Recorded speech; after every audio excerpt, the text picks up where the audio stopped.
오늘장 플러스 이어가도록 하겠습니다. 오늘은 유통 섹터 관련한 이야기 나눠볼 텐데요. 오늘의 시간 IBK 투자증권 남성현 연구원 함께합니다. 어서 오세요. 안녕하세요. 네, 반갑습니다. 연말에 약간 유통 섹터의 기대감이 스물스물 올라오는 시즌이기도 하잖아요. 아닙니까? 뭐 계절성이 있어서 판매량 자체가 늘어났는데 좀 정확하게 얘기하면 뭐 네. 백화점 채널에서 정도야 고가우리 판매량이 조금 늘어나는 구간이기 때문에 그쵸. 매출 볼륨이 큰 거지 소비 기대감이 늘어난다는 실제로는. 얘기는 잘못된 것 같습니다. 그러면 지금 구간에서 우리 남연구원님께서 보시기에는 유통 섹터 내에서 좀 긍정적으로 보고 계신 쪽은 어딜까요? 저는 편의점 사업부하고요. 편의점. 그다음에 호텔, 호텔. 그다음에 이제 단체 급식을 기반으로 한 식자재 유통업체들의 실적이 상당히 괜찮을 거다라고 보고 있는데 네. 편의점은 사실은 그렇게 꺾이진 않았어요. 7월 달에 약간 강우 여파에 따라서 기준 점포 성장률이 조금 빠진 부분은 있긴 한데 네. 정확하게 말씀을 드리면 전체 추세적으로 보면 나쁘지 않았고 지금 편의점 점포 출점률 자체가 거의 5에서 6% 정도 나오거든요. 이 얘기는 아직까지 5에서 6% 나오는데 이제 기존에 있는 점포들의 매출액이 성장이 일어나고 있습니다.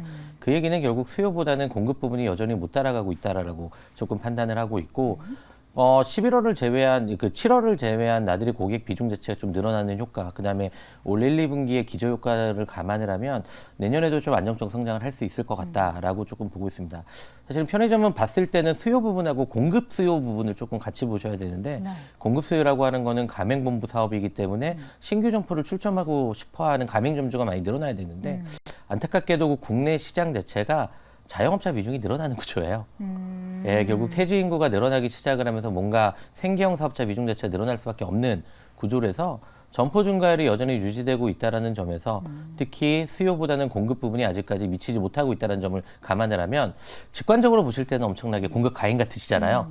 그럼에도 불구하고 여전히 업황은 나쁘지 않다라고 보고 있습니다. 호텔 부분은 사실은 외국인이 들어오면서 관련 수요 자체를 이끄는 부분은 분명히 맞는데 네.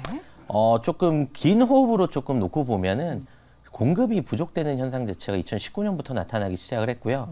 2019년 이래 공급 부족이 나타나는 과정에서 우리나라 같은 경우가 뭐 사드라든지 뭐 그전에 메르스, 그다음에 여러 가지 뭐 코로나로 겪으면서 수요 자체가 너무 급감을 하다 보니까 업황 자체가 상당히 둔화된 거다라고 판단을 하시는 경향이 큰데 실제로는 공급 과잉이 줄어들기 시작하고 수요 자체가 회복되기 시작하면서 지금은 제가 판단하기엔 거의 메가 사이클에 진입했다라고 보고 있습니다. 올해도 실적이 상당히 좋아요. 네. 뭐 GS 리테일 같은 경우 과거에 만년 적자에서 올해 뭐 3분기만 하더라도 영업이익이 280억 정도대 수준이 나왔던 걸로 기억을 하는데 그것뿐만 아니라 전체적으로 보면은 특히 서울에 중심으로 하고 있는 호텔 업체들의 실적은 상당히 빠르게 회복이 되고 있고 거기다가 이제 외국인 수요 자체가 조금 더 이제 중국인 패키지 관광객 FIT 비중이 조금 더 늘어나면 어쨌든 이분들 어딘가에서 주무셔야 되거든요. 그쵸. 예, 그러다 보니까 수요가 촉진하는 역할 자체가 조금 더 확대될 거다라고 보고 있습니다. 세 번째로 식자재와 관련된 단체 급식 업체들의 실적이 상당히 좋은데 일단은 뭐 프레시웨이라든지 신세계푸드, 현대그린푸드 실적 자체가 잘 나왔고요.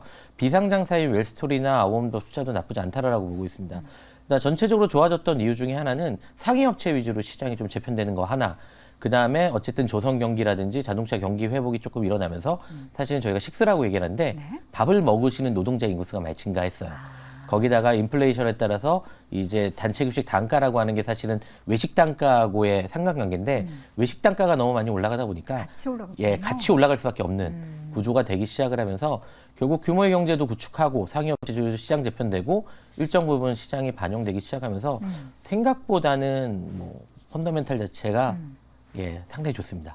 언급하지 않으셨던 뭐 백화점이나 마트 이런 쪽은 좀 부정적으로 보시나요? 백화점은 쉽지 않을 거다라고 보고 있는 이유 중에 하나가 우리나라 소비 경기 보면은 거의 상저하 저저로 가고 있거든요. 점점 더 올해 초부터 안 좋았던 근본적인 이유 중에 하나는 이 가처분 소득을 결정짓는 부분에서 저희가 금융 비용이라든지 그다음에 여러 가지 뭐 인플레이션이라든지 반드시 필요한 비용을 제거하고 소비 지출 여력이 있어야 되는데 아시다시피 작년에 거의 인플레이션이 상당히 높았고 최근에도 그렇게 낮진 않습니다. 특히 국내 같은 경우에는 공공재 물가 상승률 자체가 워낙에 올라가다 보니까 소비자들의 소비 지출 여력 자체가 축소되는 구간이 있었고요. 가계대출 부담 금액이 완화될 거다. 금융비용이 증가해도 주택담보대출 금액이 증가하는 속도가 둔화될 거다라고 연초에 봤는데 결과론적으로는 더 늘어나고 있습니다. 뭐 월에 7조에서 8조 정도씩 늘어나고 있거든요. 그러니까요. 여기다가 시장금리가 더 올라가니까 상반기보단 하반기가 가처분 소득에 따른 금융비용 부담이 조금 더 가중될 거다. 거다라고 조금 판단을 하고 있어서 그러니까 좀 비싼 제품군들을 파는 채널의 성장률 자체는 사실은 쉽지 않을 것 같다라고 보고 있고 네. 대형마트 같은 경우에도 워낙에 식품 관련된 물가 자체가 올라가니까 저희가 바스켓 사이즈라고 하거든요. 한 번 가서 구매하는 금액은 오히려 떨어집니다. 원래 가격이 올라가야 되거든요. 소비 자체를 상당히 막아놓고 소비하잖아요. 예, 맞습니다. 10만 원까지만 사야지 하면서 예. 사니까. 예전에는 그러진 않았어요. 예, 오히려 뭐 좀 장바구니를 좀 많이 네. 잡고 했는데 워낙에 온라인도 많이 빠르게 성장하고 대체 채널도 증가하는 과정에서 쉽지 않고 특히 이마트 같은 경우에는 작년 4분기에 좀 베이스가 높아요.